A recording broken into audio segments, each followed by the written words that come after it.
Come on, come on.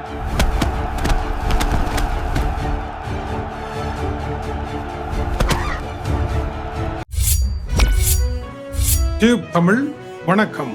America Iran இடையே 30 தினங்கள் போர் நிறுத்தம் வருகின்றது. நாளை அல்லது நாளை மறுதினம் கைச்சாத்திட இருப்பதாக அறிவிப்பு.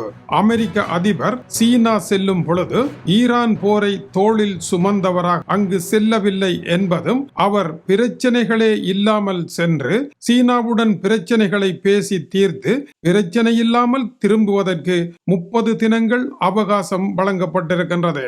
இந்த தீர்வு திட்டத்திற்கு உள்ளே இருக்கின்ற முக்கிய ரகசியங்கள் என்ன?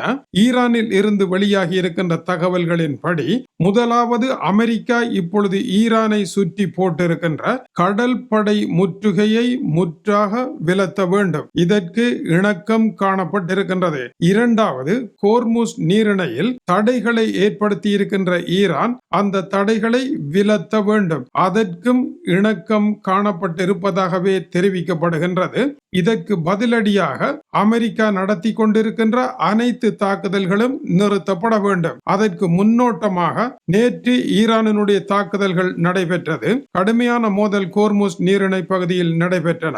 அமெரிக்காவினுடைய 3 கப்பல்கள் தாக்குதலுக்கு உள்ளானதாக கூறப்படுகின்றது. இதற்கு பதிலடியாக அமெரிக்கா ஈரானினுடைய பல நகரங்களில் குண்டு வீச்சுக்களை நடத்தியது. ஈரானினுடைய தாக்குதலில் சேதமில்லை என்று அமெரிக்காவும், அமெரிக்காவினுடைய தாக்குதலில் சேதமில்லை என்று ஈரானும் கூறியிருக்கின்றது. எதற்காக இந்த தாக்குதலை நடத்தினீர்கள்? ஒரு செல்லப்பிள்ளை தட்டு என்று டொனால்ட் ட்ரம்ப் கூறியிருக்கின்றார். எதற்காக செல்லப்பிள்ளை தட்ட வேண்டும்? பாடசாலையில் உபாத்தியாயர் மாணவர்களுக்கு சிறிய அடி அடித்து அவர்களிடமிருந்து வேலை வாங்குவது போல அமெரிக்காவினுடைய ஒரு பக்கத்தை கொண்ட அறிக்கையை ஏற்றுக்கொண்டு அந்த கணக்கை சரியாக முடித்து டொனால்ட் ட்ரம்ப் கூறுகின்றது போல 2-2-8 என்கின்ற அந்த விடைக்கு ஏற்ப கணக்கை முடித்து கொடுத்தால் சரி என்பது இதனுடைய சுருக்கமான விளக்கமாகும். அப்படி கணக்கை முடித்தால் மாணவன் சித்தி அடைந்து விடுவான் என்பது இதனுடைய பொருளாகும். உலகத்தில் இருக்கின்ற மெக்காலே கல்வி சிஸ்டத்திற்கு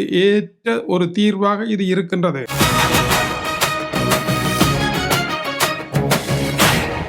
இந்த 30 தினங்களில் என்னதான் செய்ய போகின்றீர்கள்? அதில் செய்ய வேண்டிய வேலை, யுரேனிய கையிருப்பை, ஈரானின் கைவசம் இருக்கின்ற யுரேனியம் எவ்வளவு, அதனுடைய தலைவிதி என்ன என்பதை 30 தினங்களுக்குள் தீர்மானித்தாக வேண்டும். இரண்டாவது, ஈரானுடைய சொத்து அமெரிக்காவில் முடக்கி தடுத்து வைக்கப்பட்டிருக்கின்றது. அந்த சொத்துக்களை விடுவிப்பு செய்ய வேண்டும். ஈரான் இப்போதிருக்கும் கஷ்டத்தில் இருந்து மீள்வதற்கு அடகு வைத்த அந்த நகையை மீட்க வேண்டும் என்பது பொருளாகும். மூன்றாவது, ஈரானினுடைய நிலத்தடி மண்டபங்களில் மலைகளுக்கு கீழே அமெரிக்காவினுடைய பங்கர் பூஸ்டர் குண்டுகள் துளைக்க முடியாத இடத்தில் இருக்கின்ற ஏவுகணை கட்டமைப்புகள், அணுசக்தி நடவடிக்கைகளை நிறுத்த வேண்டும். அதை எப்படி நிறுத்துவது? அதனுடைய எதிர்காலம் என்ன? இந்த விவகாரங்களை ஒன்றொன்றாக பேசி தீர்க்க வேண்டும். இந்த நிலையில் மத்தியஸ்தராக இருக்கின்ற பாகிஸ்தான் இடைக்கால ஒப்பந்தம் ஒன்று எட்டப்படும் நிலை வந்திருப்பதாகவும், புதிய நம்பிக்கை ஒளி ஒன்று பிறந்திருப்பதாகவும், நாளை 9ஆம் திகதி அல்லது 10ஆம் திகதிக்கு உள்ளாக இருதரப்பும் கையொப்பமிடுவார்கள் என்று நம்புவதாக பாகிஸ்தானில் இருந்து தகவல் வெளியாகி இருக்கின்றது. அப்படியானால் யுரேனியம் செறிவூட்டலினுடைய நிலை என்ன? அமெரிக்கா கூறுகின்றது 20 - 25 ஆண்டுகள் நிறுத்தி வைத்தல் வேண்டும். ஈரான் கூறுகின்றது அப்படியல்ல, 3 - 5 ஆண்டுகள். இந்த இடையில் பாகிஸ்தான் தலையிட்டு உனக்கும் வேண்டாம் எனக்கும் வேண்டாம், 10 ஆண்டு காலம் யுரேனியம் செறிவூட்டலை நிறுத்துங்கள் என்று இருதரப்பும் இணங்கி இருப்பதாக கூறப்படுகின்றது. ஈரானுடைய பிரச்சனை முடிந்தால் போதாது, ஐரோப்பாவிற்கும் அமெரிக்காவிற்கும் இருக்கின்ற பிரச்சனை என்ன?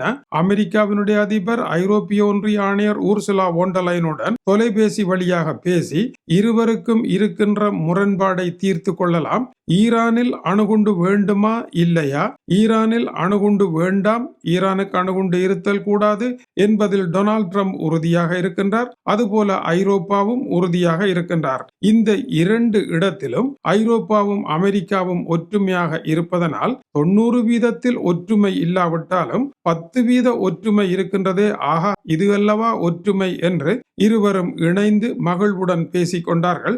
எமக்கும் ஐரோப்பிய ஒன்றியத்திற்கும் எந்த பிரச்சனையும் இல்லை என்று சீன அதிபருக்கு கூறுவதற்கான ஒரு சூழ்நிலையையும் டொனால்ட் ட்ரம்ப் ஏற்படுத்தி இருக்கின்றார். ஆகவே டொனால்ட் ட்ரம்ப் ஈரானில் பிரச்சனை, டொனால்ட் ட்ரம்ப் ஐரோப்பாவில் பிரச்சனை, எங்கு போனாலும் டொனால்ட் ட்ரம்பால் பிரச்சனை இருக்கின்றது. உங்களை நம்பி எப்படி ஒரு ஒப்பந்தத்திற்கு வர முடியும் என்று சீன அதிபர் போட்டுடைக்க முடியாதவாறு சகல பிரச்சனைகளையும் தீர்த்து கொண்டே சீனாவிற்கு சென்று சீனாவினுடைய அரிய கனிமங்களை தமக்கு குறிக்கப்பட்ட அளவு தர வேண்டும் என்று டொனால்ட் ட்ரம்ப் பேச போகின்றார். ஏனென்றால் கைத்தொலைபேசி உருவாக்கம், சிப்களை உருவாக்குதல், AI தொழில்நுட்ப உருவாக்குதல், இவைகள் எல்லாவற்றிற்குமான ஆதார சுருதியாக இருக்கின்ற மூலஸ்தானத்தில் வைக்கப்படுகின்ற மருந்து போன்ற பொருட்கள் சீனாவில் 99% இருக்கின்றது. இதை வாங்க வேண்டும். இதுதான் டொனால்ட் ட்ரம்பினுடைய அடிப்படை நோக்கம். இந்த இடத்தில் சீனாவுடன் சமரசம் இல்லாவிட்டால் சீனா அவற்றை தராது. சீன அதிபரை பொறுத்த வரையில் இது மிகவும் அபூர்வமான பொருட்கள். இதை உங்களுக்கு தருவதன் மூலமாக நீங்கள் என்ன செய்ய போகின்றீர்கள் என்று 1, 2, 3 என்று திட்டத் தெளிவாக எழுதி தர வேண்டும். அப்பொழுதுதான் நாங்கள் நம்பி இதை தரலாம். இதையே வாங்கி சென்று இதனால் எங்களையே தாக்கிவிட்டு போவீர்களாக இருந்தால் நாம் செய்வது முட்டாள்தனமாக போய்விடும் என்று சீன அதிபர் முன்னரே கூறியிருந்தார். இது குறித்தும் அவர்கள் பேச இருக்கின்றார்கள். எனவே பேச்சுக்களில் ஒரு வெற்றியை பெறுவதன் மூலம்தான் டொனால்ட் ட்ரம்ப் நவம்பர் மாத தேர்தலில் வெற்றி பெற முடியும். மேலும் சவுதி அரேபியா கூறிவிட்டது அமெரிக்காவினுடைய விமானங்கள் பறப்பதற்கு வான்பரப்பு தடை என்று. சவுதியுடன் முரண்பாடு வெடித்து விட்டது. இனிமேல் என்ன செய்ய போகின்றீர்கள் என்ற கேள்விக்கு சவுதி அரேபியாவுடன் பிரச்சனை தான், அவர்களுக்கு இணையான ஐரோப்பாவுடன் மறுபடியும் உறவாகி விட்டேனே, இது போதாதா என்று டொனால்ட் ட்ரம்ப் கூறுவதற்காகவே ஐரோப்பிய ஒன்றியத்துடன் பேசியிருக்கின்றார். சீனாவுடன் பேசி முடித்த பின்னர் எல்லாவற்றையும் கிழித்தறிந்து விடுவாரா தெரியாது. அதேவேளை அரபு எமிரேட்ஸ் மீது இன்று காலை ஈரானுடைய ஏவுகணை ஆளில்லா விமானங்களின் தாக்குதல்கள் நடைபெற்றிருக்கின்றது. அவற்றை ஆகாயத்திலேயே உடைத்துக் கொண்டிருக்கின்றோம் என்றும் அவற்றின் துணிக்கைகள் கீழே விழும், அவற்றை எடுக்க வேண்டாம் என்றும் அரபு எமிரேட்ஸ் கூறியிருக்கின்றது. திங்கள் செவ்வாய் நடந்த தாக்குதலின் பின்னதாக இன்று வெள்ளி அதிகாலை மறுபடியும் தாக்குதல் நடைபெற்றிருக்கின்றது. அரபு எமிரேட்ஸ் அமெரிக்காவின் பக்கம் சேர்ந்ததனால் அவர்கள் மீது தாக்குதல், சவுதி அரேபியா அமெரிக்காவில் இருந்து விலகியதால் அவர்கள் மீது தாக்குதல் இல்லை. இதுதான் அங்கு நடைபெறுகின்ற அரசியல் விளையாட்டாக இருக்கின்றது. இந்த விளையாட்டு 30 தினங்கள் முடிவடைந்தால் அதற்குள் எரிபொருளுடைய விலை இறங்கும், மக்களினுடைய வாழ்க்கை செலவு குறையும் என்று கருதப்படுகின்றது. ஆனால் உலக சந்தையில் எரிபொருள் விலை குறைந்தாலும் உள்ளூர் சந்தையில் குறையாமல் இருப்பதும், உலக சந்தையில் ஏறப்போகின்றது விலை என்பதற்கு முன்னரே உள்ளூர் சந்தையில் ஏறிவிடுகின்ற விலை உலக சந்தையில் இறங்கிவிட்டது என்றாலும் பாம்பு கொத்திய விஷம் போல இறங்க மறுப்பது வழமையாக இருக்கின்றது. இதுவும் நடைபெறப் போகின்றது. வரும் 30 தினங்களில் உலக அரசியல் எப்படி செல்ல போகின்றது என்பதை பொறுத்திருந்தே பார்க்க வேண்டும். தொடர்ந்து இணைந்திருங்கள். மேலும் பல சூடான செய்திகள் வந்திருக்கின்றன, உங்களுக்காக தர காத்திருக்கின்றோம். இது டியூப் தமிழனுடைய உலக செய்திகளுக்காக டென்மார்க்கிலிருந்து கீசே துரை. வணக்கம் உறவுகளே.